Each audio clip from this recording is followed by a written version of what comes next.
ассалому алайкум, тамошобинони азизи телевизиони Симои шаҳри Панҷакен. Бо шумо ҳастам журналист Фирӯза Одилзода. Бисёр сокинони шаҳру деҳоти Панҷакен ба телевизиони Симо барои гирифтани маслиҳатҳои ҳуқуқӣ муроҷиат менамоянд.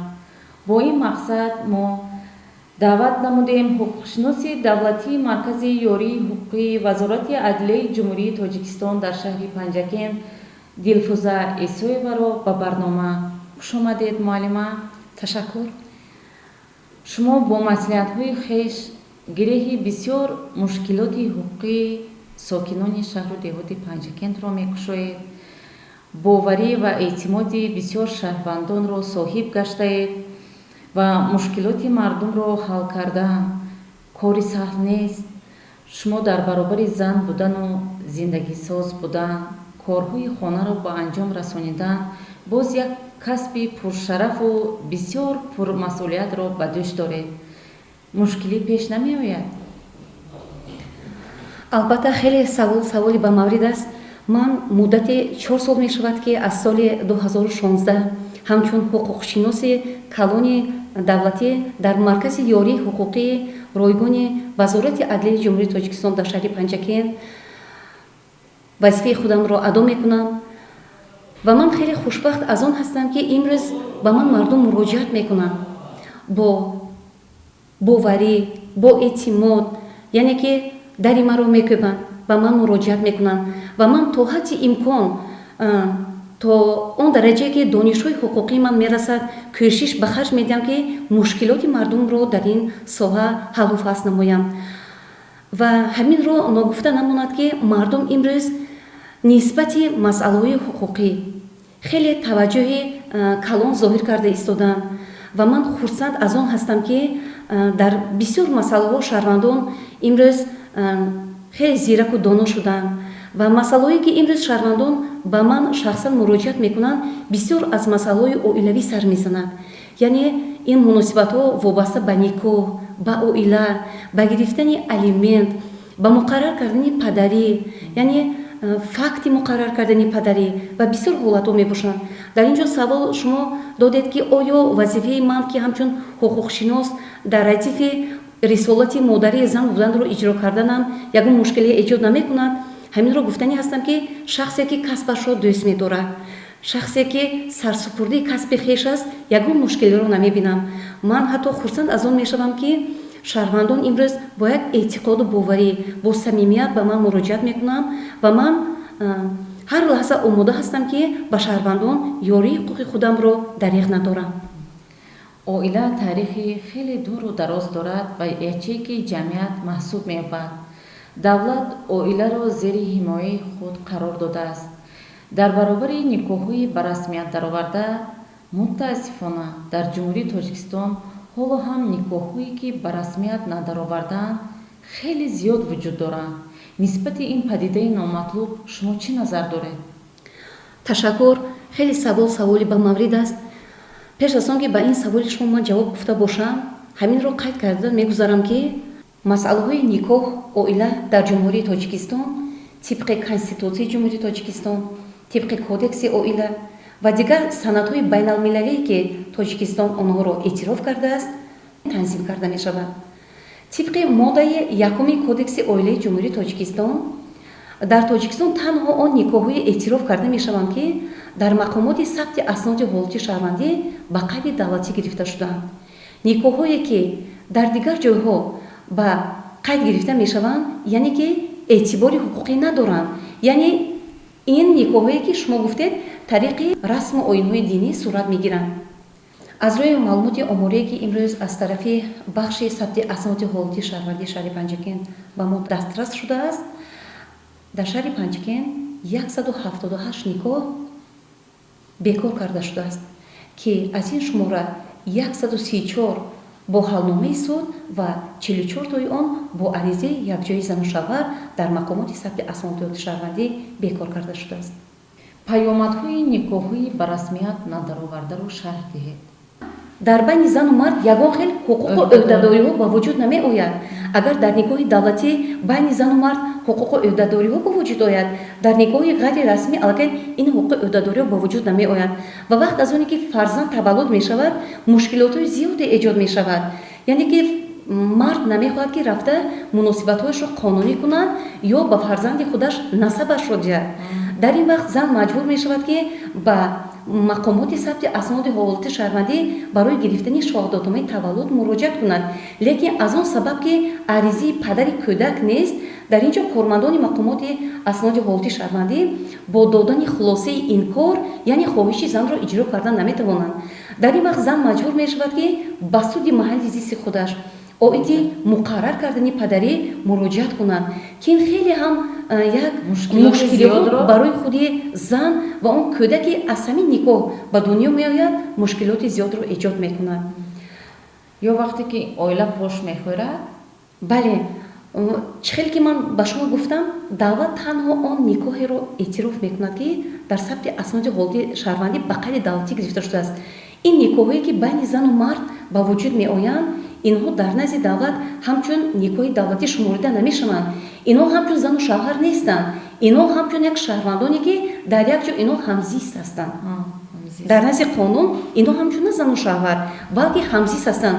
муносибатҳое ки байни ин зану шавҳар ба вуҷуд меояд аз рӯи қонунгузории оилавӣ не, балки аз рӯи қонунгузории гражданӣ ҳаллу фасли худашро меёбад. баъди пош хӯрдани анохи оилаҳо зан мисол бо як кӯдак, ду кӯдак, се кӯдак маскун буда наметавонад дар хонае ки он ҷо зиндагӣ мекунад. албатта тибқи моддаи 121 кодекси манзилии ҷумҳурии Тоҷикистон, яъне ки зане ки дар акти никоҳи давлатӣ меистад, вақт аз он ки шавҳараш ё аъзоёни оила вайро аз манзил маҳрум мекунанд, яъне ки зан сарсон мешавад, метавонад ки ба суд дар бораи аъзои молик донистан ва маскун кардан ба манзили истиқоматӣ муроҷиат кунад.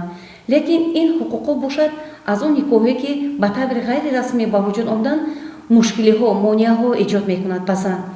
ва аз занҳо бисёр хоҳиш мекардам ки аз падару модарон вақт аз оне ки фарзандони худро ба шавҳар доданӣ мешаванд, албатта ба ҳамин масъалаи ба қайд гирифтани акти никоҳи фарзандонашон истодагарӣ кунанд. бисёр оилаҳо аз сабаби набудани фарзанд пош мехӯранд. ё бисёр оилаҳо ҳастанд ки ба хотири хушбахтӣ пойдории оилаи худ кӯдакеро гирифта ба воя мерасонанд. қонунгузор нисбати фарзандхонӣ чӣ гуна қоидаҳоро пешбинӣ мекунад? ташаккур. Савол хеле саволи доғи рӯз аст. Агар гӯем хато намекунем, дар таҷрибаи ман ҳолатҳое мешаванд ки бисёр оилаҳо муроҷиат мекунанд ба он мақсаде ки фарзанддор нашуда истоданд, мехоҳанд ки акти никоҳи худро бекор кунанд. шахсе ки фарзандхон шудан мехоҳад, тибқи моддаи 124, 126 кодекси оилаи ҷумҳурии Тоҷикистон метавонад ки бо ариза ба суди маҳалли зисти худ муроҷиат кунад. ва дар ин вақт суд ҳолатҳое ки нисбати ҳамин қоидаҳои фарзандхонӣ пешбинӣ шудааст, ҳаминро ба инобат мегирад. ва ҳаминро бояд таъкид карда гузарам ки фарзандхонӣ ин ҷобаҷокунии кӯдаконе мебошад ки бе ғамхории падару модар мондаанд. ва суд ҳангоми таъин кардани анамин ҳолатҳо нигоҳ мекунад ки оё шахсоне ки ба фарзандхонӣ ариза пешниҳод карданд ҳамин тартибот яъне қоидаҳоро доро мебошанд. якум, онҳо бояд ки шаҳрванди ҷумҳурии Тоҷикистон бошанд. дуюм, онҳо бояд ки манзили алоҳида дошта бошанд. сеюм, онҳо бояд ки кори таъин дошта бошанд, яъне ки маоши хуб дошта бошанд ё ки ба фаъолияти соҳибкорӣ машғул бошанд, ки то ин ки барои дар оянда тарбия ёфтани ҳамаҷонибаи кӯдак, тарбияи ҷисмонӣ, равонӣ бо шароитҳо таъмин карда шуда бошанд. ва ҳамин як нуқтаи асосиро оиди фарзандхонӣ таъкид карданам мумкин аст ки суд вақте ки ҳамин ҳолатҳоро ба эътибор мегирад, яъне ки фарзандхонӣ бояд ки сирри махфӣ бошад. дар парвандаҳое ки оид ба фарзандхонӣ баррасӣ карда мешавад, иштироки прокурор, мақомоти васоиту парасторӣ ҳатмӣ ва зарури мебошад. агар саволе ба меом ояд ки сину соли байни фарзандхонкунанда ва фарзандхоншаванда чӣ гуна бояд бошад, қонунгузор дар ин вақт сину солро то 17 сол муайян кардааст. лекин ин шарт нисбати он шахсоне ки падарандару модарандар мебошанду аллакай фарзанд дар оила бо онҳо якҷоя тарбия меёбад таъсири худро намерасонад. шаҳрвандони зиёде ба телевизиони симо муроҷиат карда мегӯянд ки дар кадом ҳолат никоҳ ба тариқи бахши асноди ҳолати шаҳрвандӣ пош мехӯрад, дар кадом ҳолат ба тариқи суд. ба ин суол мехостем рӯшанӣ меандохтем. ташаккур. ҳаминро қайд карда гузаштаниам ки дар мақомоти сабти асноди ҳолати шаҳрвандӣ никоҳ дар чунин мавридҳо бекор карда мешавад. бо яъне ки шаҳрвандоне ки байни онҳо кӯдакони ноболиғ нестанд ва байни ин шаҳрвандон баҳсҳои молу мулкӣ вуҷуд надорад. бо аризаи якҷои зану шавҳар никоҳ метавонад ки дар мақомоти сабти асноди ҳолати шаҳрвандӣ бекор карда шавад. инчунин дар мақомоти сабти асноди ҳолати шаҳрвандӣ никоҳ дар он вақт бекор карда мешавад ки агар яке аз тарафҳо бо ҳукми суд аз барои содир кардани ҷиноят гунаҳгор дониста шуда муҳлати 3 сол аз озодӣ маҳрум карда шуда бошад. инчунин бо қарори суд зан ё шавҳар бедарак ғоиб шуда эътироф шуда бошад ё ин ки вафот ёфта эълон карда шуда бошад. дар мақомоти судӣ бошад никоҳ бо чунин тарзҳо бекор карда мешавад. якум байни зану шавҳаре ки аз онҳо фарзандони болиғ аз ҳамин никоҳ мавҷуд ҳастанд. яъне байни зану шавҳар никоҳ дар он вақт боз бекор карда мешавад ки дар байни зану шавҳар агар баҳс мавҷуд бошад. инчунин дар суд никоҳҳо боз бо он роҳҳое бекор карда мешавад ки яке аз зану шавҳар ба мақомоти сабти асноди ҳолати шаҳрвандӣ ариза пешниҳод кардааст, лекин дигар тараф саркашӣ карда ба мақомоти сабти асноди ҳолати шаҳрвандӣ ҳозир намешавад. мана ин роҳҳои асосие ки никоҳ ҳам дар мақомоти сабти асноди ҳолати шаҳрвандӣ ва ҳам дар мақомоти судӣ бекор карда мешавад. масъалаи тақсими мерос аз қадимулайём барои мардум баҳсу мунозираҳои зиёдеро ба бор овардааст. бигӯед ки тақсими мерос имрӯз чӣ гуна сурат мегирад? ташаккур. пеш аз он ки дар бораи мерос, дар бораи ворисӣ гуфта гузарам, ҳаминро гуфтанӣ ҳастам ки муносибатҳо оид ба мерос, ба ворисӣ дар қисми 3 кодекси граждании ҷумҳурии Тоҷикистон фасли 6 хеле пурраву возеҳ нишон дода шудааст. яъне ки ворисӣ худаш чӣ мебошад? яъне ки меросхории ворисӣ чӣ мебошад? ин маънои онро дорад ки яъне ҳамон ҳуқуқҳои амволие ки шахси вафот карда ба дигар шахс мегузарад. асосҳои ворисӣ дар Тоҷикистон тибқи васиятнома ва тибқи қонун иҷозат дода мешавад. тибқи васиятнома гуфта инро дар назар дорад ки шахсе ки мехоҳад ки агар меросаш яъне ки ба зану фарзандаш ба ягон пайвандаш агар гузарад метавонад ки ба ҳамон идораи нотариалии маҳалли зисти худ рафта дар он ҷо васиятнома нависад ва васиятнома бояд ки дар шакли хатти баста шуда бошад ва тасдиқи нотариалия дошта бошад. ва шаҳрвандон ёфт мешаванд ки ба ғайр аз навиштани васиятномаҳо инчунин онҳо мехоҳанд ки васиятнома тартиб диҳанд, вале намехоҳанд ки аз оқибатҳои ҳуқуқии амалиётҳои онҳо шахсон яъне зану фарзанди онҳо хабардор набошад.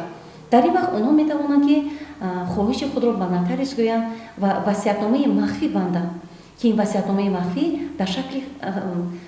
дар шакли хаттӣ яъне дастнавис тартиб дода мешавад ва он дар лифофа чиреш карда бо тасдиқи нотариус дар бойгонӣ гузошта мешавад. ва бисёр шаҳрвандоне ҳастанд ки баъд аз он ки шаҳрванд вафот мекунад, аллакай чӣ хеле ки шумо дар ин ҷо гуфтед ҷангу ҷанҷол барои гирифтани мерос дар ин ҷо ба вуҷуд меояд ва ҳаминро таъкид кардани ҳастам ки баъд аз он ки шахс вафот кард, баъди 6 моҳи гузаштани вафоти шахс дар ҳамон нотариуси маҳалли истиқомат яъне ҷои кушодашавии мерос аст. яъне ки ҳамаи меросхӯрон дар он ҷо меоянд ва маҳалли кушодашавии мерос аст ва мерос дар он ҷо тақсим карда мешавад. ва баҳсҳое ки аз ин мерос ба вуҷуд меоянд, дар ин вақт аллакай идораи нотариалӣ дар ин вақте ки баҳс ба вуҷуд меояд, аллакай ин ба суд равона карда мешавад. ва ҳаминро гуфта гузаштаниам ки дар мо дар тоҷикон як хислати аҷоибе ҳаст ки мегӯянд ки агар дар оила 6 нафар фарзанд бошад, 3 нафар духтар ва 3 нафар писар бошад, мегӯянд ки яъне ки танҳо писарбачаҳо, яъне танҳо мардҳо метавонанд ки аз падару модари худ мерос гиранд, ҳавлӣ, хона, ягон бӯстонсаро мерос гиранд, лекин духтарон ба сабаби он ки онҳо духтар ҳастанд, зан ҳастанд, ё яъне ки шавҳар карда ба хонаи шавҳари худ рафтанд, аз ҳуқуқи мерос яъне ки маҳрум ҳастанд, барканор ҳастанд. Лекин як фикри хато мебошад ва ҳаминро гуфтанӣ ҳастам ки бигзор 6 фарзанд бошад, бигзор 10 фарзанд бошад, ҳамин аз рӯи қонунгузорӣ ано мерос бояд ки ба 10 ҳисса тақсим карда шавад, то оне ки мисол агар баробар тақсим карда шавад. Агар дар ҳолате ки баҳс ба миён меояд, ҳамон борозие ки як фарзанд мехоҳад ки ҳисси худаша даст кашаду ба фарзанди дигари падару модар диҳад, танҳо дар ҳамин ҳолат метавонад ки қонунгузор ани масъалаҳои нозикиро ба инобат гирад. бисёре аз ҷавонон фикр мекунанд ки оила бояд ки идеалӣ бошад, лекин онҳо фикр намекунанд ки барои оилаи идеалӣ сохтан бисёр аз мушкилотро паси сар кардан лозим аст. вақт аз он ки оилаи идеалиро мо сохтанӣ мешавем, бояд ки дар байни зану шавҳар якдигарфаҳмӣ бошад, меҳру муҳаббат бошад, дар баъзе вақтҳо гузашт кардан бошад, яъне ки маҳорати оиладорӣ, санъати оиладориро зану мард бояд ки омӯзад. яъне пеш аз ҳамин дохил шудан ба муносибатҳои оилавӣ, ин ӯҳдадориҳои падару модар аст ки ҷавононро маҳз анин барои мустаҳкам шудани оилавӣ, муносибатҳои оилавӣ тайёр кунанд.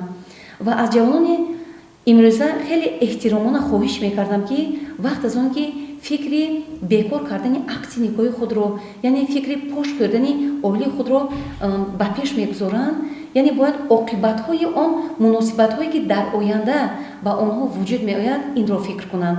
яъне ки чӣ тавр кӯдаки онҳо тарбия меёбад, яъне ки таъсири равонии пош кардани оилаҳо, албатта таъсири баъди ҳамин ҷудошавии падару модар ба он оварда мерасонад ки дар оянда кӯдак як шахсе ба воя мерасад ки худашро дар ҷамъият шахси нодаркор ҳисоб мекунад. яъне ки аз ҷиҳати равонӣ, албатта аз ҷиҳати равонӣ кӯдак бо камбудӣ ба воя мерасад. дар ҷумҳурии Тоҷикистон имрӯз худкушӣ ниҳоят бисёр аст. бисёр занҳо, мардҳо ба худкушӣ даст мезананд ки шумораи зиёде дар байни худкуштагон ин занҳо ҳастанд. ва сабаби худкушии занҳо ин хушунати хонаводагӣ аст. назари шумо нисбати хушунат? чӣ хеле ки шумо медонед, дар ҷумҳурии Тоҷикистон 19 марти соли 2013 қонуни ҷумҳурии Тоҷикистон дар бораи пешгирии зӯроварӣ дар оила қабул карда шудааст. ва ҳамин мо медонем ки қонун хеле қонуни саривақтӣ буд, ба маврид буд. лекин аз чӣ бошад ки механизмҳои иҷроиши ин қонун дар ҷумҳурии Тоҷикистон на он қадар дуруст баромонда шудааст. аз рӯи ҳамин талаботи ҳамин қонун зӯроварӣ ба 4 гурӯҳ тақсим карда мешавад: зӯроварии ҷисмонӣ, зӯроварии равонӣ, зӯроварии шаҳвонӣ ва зӯроварии иқтисодӣ. мутаассифона дар ҷумҳурии Тоҷикистон ҳамин 4 намуди зӯроварӣ дида мешавад. аз муроҷиатҳои он шаҳрвандоне ки имрӯз ба маркази ёрии ҳуқуқии мо муроҷиат мекунанд, ман ҳис мекунам ки дар байни занон алалхусус занҳо муроҷиат мекунанд, мардҳо муроҷиат мекунанд, лекин шумораи муроҷиати мардон хеле кам аст. ва хусусан ҳамин зӯроварӣ нисбати занон ва нисбати кӯдакон дар ҷумҳурии Тоҷикистон хеле зиёд аст. сабабҳош аз чӣ бошад? ба ин саволи шумо ман чунин ҷавоб гардонда метавонам ки бисёре аз занҳои мо, яъне ки аз ҷиҳати иқтисодӣ дастнигари шавҳари худашон мебошанд. яъне ин сабабҳои асосӣ дар он мебошад ки бисёр падару модарон духтарони худашонро бо Соҳиб сабабҳое ки маълумот намекунанд. соҳиб маълумот намекунанд, онҳо намегузоранд ки фарзандонашон баъди хатми мактабҳои миёна ба донишкадаҳо ба омӯзишгоҳҳо дохил шуда соҳиби ягон касбу ҳунар гарданд. Ва ин сабабҳои асосӣ ин ҳамин мебошад ки яъне ки занҳои мо духтарҳои мо имрӯз дастгири шавҳарҳои худ мебошанд. яъне бисёрӣ бо сабабҳо дар он аст ки имрӯз бисёре аз шаҳрвандони мо мардҳо дар муоҷиҳати меҳнатӣ қарор доранд ва маблағҳое ки онҳо барои таъмини оилаи худ равон мекунанд дар дасти хушдоманҳо дар дасти хоҳарарӯсҳо мебошад. яъне ки зан ба ҳамин сарчашмаҳои даромади шавҳари худ мустақил дастрасӣ надорад ва аз ҳамин сабаб ва мушкилоти асосии боз соиқаст ба ҷони худ дар он мебинам ки занҳои мо яъне ки ҳуқуқҳои худашонро намедонанд. ба муроҷиаткунандагони телевизиони Симои шаҳри Панҷакен махсусан ба занҳо чӣ маслиҳат медиҳед? хосатан ба он шахсоне ки имрӯз бо масъалаҳои ҳуқуқӣ дучор мешаванд, сару кор доранд, ман тавсия медодам ки аз қонунгузории ҷумҳурии Тоҷикистон, махсусан аз Сарқонунии ҷумҳурии Тоҷикистон, Кодекси оила ва никоҳи ҷумҳурии Тоҷикистон, имрӯз дар ҷумҳурии Тоҷикистон тамоми шароит фароҳам оварда шудааст ки то ки ҳар як шаҳрванд аз ҳуқуқу ӯҳдадории худ бохабар бошад. вобаста ба ин дар ҷумҳурии Тоҷикистон Конститутсияи ҷумҳурии Тоҷикистон қонунҳои оилавӣ амал мекунанд. ба ғайр аз ин шаҳрвандон метавонанд ки аз шабакаҳои иҷтимоӣ муроҷиат кунанд ва ҳаминро қайд кардани ҳастам ки дар ҳолатҳое ки занҳо ба зӯроварӣ дучор шуданд метавонанд ба рақамҳои кӯтоҳи 1313 ки дар назди кумитаи кор бо занон ва оилаи назди ҳукумати ҷумҳурии Тоҷикистон кушода шудааст муроҷиат кунанд. бо масъалаҳои ҳуқуқӣ бошад ба телефони кӯтоҳи рақами 3040 ки дар назди вазорати адлияи ҷумҳурии Тоҷикистон амал мекунад бевосита зан зада ба саволҳои ҳуқуқии худ посух гирифта бошанд. Дилфуза Исоева ба телевизиони Симо хуш омадед. итминони комил дорем ки муроҷиаткунандагон сокинони шаҳру деҳоти Панҷакен ба тариқи саволу ҷавоб бо шумо аз маслиҳатҳои ҳуқуқӣ барҳавар мегарданд. ва дар навбати худ ман омода ҳастам ки ба тамоми саволҳои ҳуқуқие ки аз тарафи шаҳрвандони шаҳри Панҷакен ва ҷониби ширкати Садо ва Симои шаҳри Панҷакен ворид мешаванд аз рӯи имкониятҳои худ ҷавоб дода бошанд. тамошобинони азиз, шумо барои гирифтани маслиҳатҳои ҳуқуқӣ метавонед ба канали Симо ТВ дар YouTube обуна шавед ё бо телефони 54105 дар тамос бошед.